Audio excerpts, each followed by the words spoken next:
The Monster's reign of terror continues. Naoya Inoue scored a 7th-round TKO victory over TJ Doheny in Tokyo to retain the undisputed junior featherweight title. The question now is the same one it always is. Will Inoue leave Japan next to fight in the States? The undefeated Monster was more measured than usual, but he still crushed the former champ with body shots until the 7th round, when the Irishman had to take a knee. Instead of continuing, Doheny went back to his corner complaining about a back injury, and that was it. Inoue now holds a record of 28 wins with no losses and 25 knockouts, a sensational record for any champion, but especially so for someone in the lighter categories. It's little wonder why the States are so eager to get him back. And on that, Top Rank's Bob Arum has good news. "I told him it was another great performance," said Arum after the win. "I understand he'll be coming back here to Tokyo to defend his title again at the end of the year. And then we're taking him to the United States for a big celebration in Las Vegas." In the All Japan co-main event, Yoshiki Takei defended the WBO bantamweight title with a unanimous decision win over the former champ Daigo Higa, but it was closer than it may seem. In the 11th round, Higa dropped Takei with a thundering left hand to even two of the scorecards going into the final round. Takei bounced back in the 12th though and stormed home to retain the crown. In other boxing news, Teofimo Lopez might be eyeing off another move up in weight, which means he might be after one of, if not the hardest fight of his career. If the junior welterweight champ moves up to welterweight or junior middleweight, the biggest name he'll find is the pound-for-pound standout, Terence Crawford. So who has Lopez gone to for help in preparation for such a huge challenge? Lopez has been training with the man Crawford wants to fight, the undisputed super middleweight champion, Canelo Alvarez. Interestingly, Lopez's father and lifelong trainer was nowhere to be seen, which means this could be the start of a whole new chapter for The Takeover.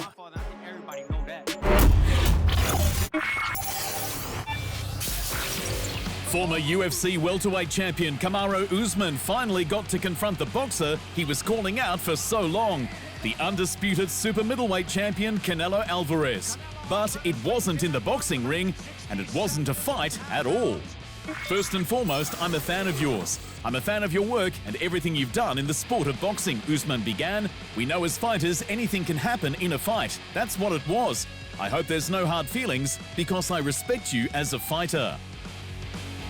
The two combat legends talked it out when they appeared on Usman and former two-division UFC champ Henry Cejudo's podcast, Pound for Pound. If you were hoping for animosity, you were let down. In fact, they seemed quite friendly. No hard feelings. I think MMA is a beautiful sport, and you're the best in your sport, and I'm the best in my sport, and I respect that, replied Canelo.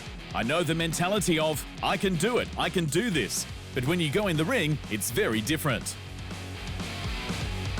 When Usman was the UFC champ, MMA pundits were quick to call him the potential GOAT due to his 19-fight win streak, 14 with the UFC and 5 defenses of the welterweight title. But at the time, titles weren't enough for the Nigerian nightmare.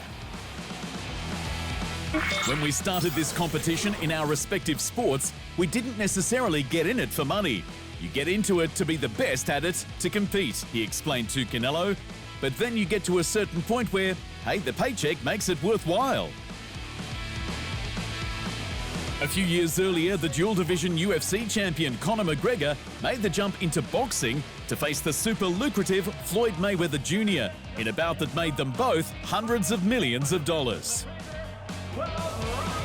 Trying to replicate that sort of monetary success, Usman repeatedly challenged Canelo Alvarez, who was the biggest name still in the game at the time.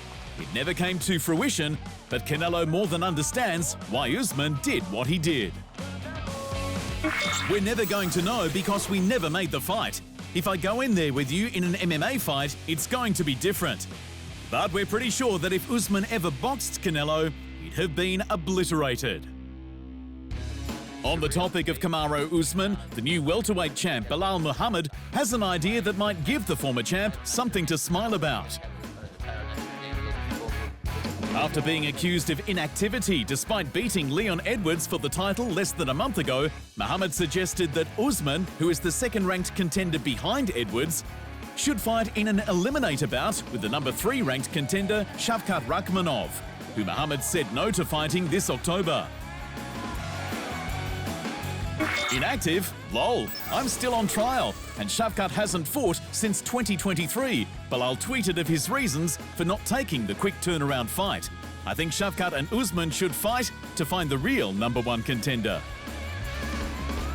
The current number 1 contender is Leon Edwards, who Muhammad beat for a title in a workmanlike manner that the UFC would rather not see again.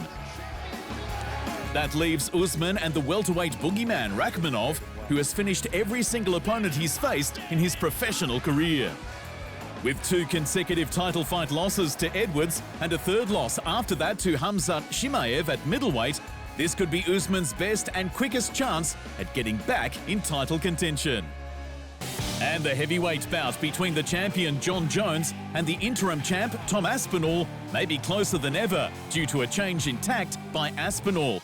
At least that's according to the former dual division champion come UFC analyst Daniel Cormier. Here's one thing about Jon Jones, and this can be from me because I'm a person that lived it with him. The thing about Jon Jones, he doesn't like disrespect, explained DC. He can't ignore when you take shots at him. And that's why it was very easy to get under his skin. Since returning to the cage after almost 4 years in MMA limbo, Jones claimed the vacant heavyweight title in his divisional debut with a first-round submission victory over Cyril Gane. For some reason, which we can safely assume was financial, the UFC didn't put the former 2-time champ and heavyweight GOAT Stipe Miocic in the fight for the vacant title, despite him being the number 1 contender. However, Jones had legacy on his mind. The light heavyweight GOAT selected Miocic as his first defense, and that fight was on until Jones tore a pectoral tendon. Tom Aspinall won a bout for the interim title, but instead of getting first shot at Jones when he returned, the UFC stuck with the Miocic plan, and now Aspinall is fed up. After months of Jones refusing to fight him instead of Miocic, the big Brit has finally gone on the offense, and he even took a dig at Jones for his multiple PED violations.